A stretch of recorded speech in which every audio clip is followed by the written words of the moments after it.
ಮೊದಲಿಗೆ 1 ಗ್ಲಾಸಷ್ಟು ಹೆಸರು ಕಾಳನ್ನು ತಗೋಬೇಕು ಮತ್ತು ಅದನ್ನು ಬಾಣಲಿಗೆ ಹಾಕಿ ಒಂದು ಬ್ರೌನ್ ಕಲರ್ ಬರುವಷ್ಟು ನಾವು ಫ್ರೈ ಮಾಡ್ಕೋಬೇಕು. ಬ್ರೌನ್ ಕಲರ್ ಬಂದಾದಮೇಲೆ ಅದನ್ನು ಒಂದು ಲೋಟೆಗೆ ಟ್ರಾನ್ಸ್ಫರ್ ಮಾಡಿ ಕೂಲ್ ಆಗಲಿಕ್ಕೆ ಬಿಡಬೇಕು. ಕೂಲ್ ಆದಮೇಲೆ ಒಂದು ಮಿಕ್ಸಿ ಜಾರ್ಗೆ ಇದನ್ನು ಟ್ರಾನ್ಸ್ಫರ್ ಮಾಡಿ ಅದಕ್ಕೆ ನಾವು ಗ್ರೇಟ್ ಮಾಡ್ಕೊಂಡಿರೋ ಕೋಕೋನಟ್ನ ಆ್ಯಡ್ ಮಾಡ್ಕೊಳ್ಬೇಕು.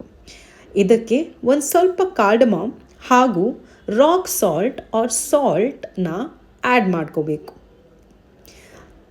ಇದಾದಮೇಲೆ ಇದಕ್ಕೆ ಚೂರು ನೀರು ಹಾಕಿ ಇದನ್ನು ಸ್ವಲ್ಪ ರುಬ್ಕೊಳ್ಬೇಕು. ಈ ರುಬ್ಕೊಳ್ಳುವ ಪ್ರೊಸೀಜರ್ ಒಂದು 3-4 ಟೈಮ್ಸ್ ಮಾಡಬೇಕು. ಒಮ್ಮೆನೇ ತುಂಬ ನೀರು ಹಾಕಿ ರುಬ್ಕೊಳ್ಬಾರ್ದು. ಈಗ ನೀವು ನೋಡ್ತಿರೋ ಹಾಗೆ ಅಷ್ಟು ತಿನ್ ಕನ್ಸಿಸ್ಟೆನ್ಸಿ ಬಂದಿಲ್ಲ. ಸೊ ಇನ್ನು ಸ್ವಲ್ಪ ನೀರು ಹಾಕಿ ಈಗ ನಾವು ಮತ್ತೆ ರುಬ್ಕೊಳ್ತಾ ಇದ್ದೀವಿ. ಹೀಗೆ ನಾವು ಮಾಡುವಾಗ ಒಂದು 3-4 ಟೈಮ್ಸ್ ಇದನ್ನು ರಿಪೀಟ್ ಮಾಡಿದ್ದೀವಿ. ಈಗ ನಾವಿಲ್ಲಿ ಮತ್ತೆ ರುಬ್ಕೊಳ್ತಾ ಇದ್ದೀವಿ.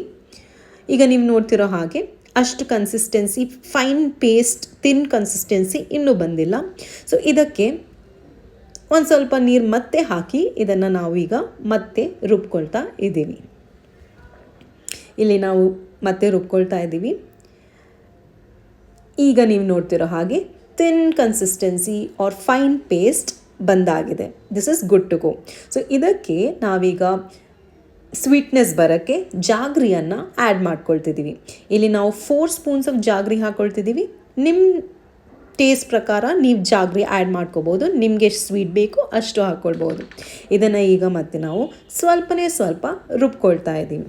ರುಬ್ಕೊಂಡು ಆದಮೇಲೆ ಈಗ ನಮ್ಮದೀಗ ಮಿಕ್ಸ್ಚರ್ ಪರ್ಫೆಕ್ಟಾಗಿ ಪ್ರಿಪೇರ್ ಆಗಿದೆ. ಇದನ್ನು ನಾವೊಂದು ಬಾಣಲಿಗೆ ಈಗ ಟ್ರಾನ್ಸ್ಫರ್ ಮಾಡ್ಕೋಬೇಕು. ಟ್ರಾನ್ಸ್ಫರ್ ಆದಮೇಲೆ ಈಗ ನೀವು ನೋಡ್ತಿರೋ ಹಾಗೆ ಸ್ವಲ್ಪ ದಪ್ಪ ಇದೆ, ಸ್ವಲ್ಪ ಕುಡಿಯೋಕ್ಕೆ ಕಷ್ಟ ಇದೆ. ಸೊ ಇದಕ್ಕೆ ನಮಗೆ ಎಷ್ಟು ನೀರು ಬೇಕೋ ಅಷ್ಟು ನೀರನ್ನು ನಾವೀಗ ಆ್ಯಡ್ ಮಾಡ್ಕೊಳ್ಬೇಕು. ನಿಮಗೆ ಎಷ್ಟು ತಿನ್ನಬೇಕು ಅಷ್ಟು ನೀವು ನೀರು ಆ್ಯಡ್ ಮಾಡ್ಕೋಬೋದು. It's your choice. ಇದಾದಮೇಲೆ ಇದು ಸಮ್ಮರ್ ಜ್ಯೂಸ್ ಅಲ್ವಾ, ಸೊ ಅದಕ್ಕೆ ನಾವು ಐಸ್ ಕ್ಯೂಬ್ಸ್ನ ಆ್ಯಡ್ ಮಾಡಿಕೊಂಡು ಸರ್ವ್ ಮಾಡಿಕೊಂಡು ಕುಡಿತಾ ಇದ್ದೀವಿ. ನೀವು ಮಾಡಿ ಹೇಗೆ ಬಂತು ಅಂತ ಹೇಳಿ.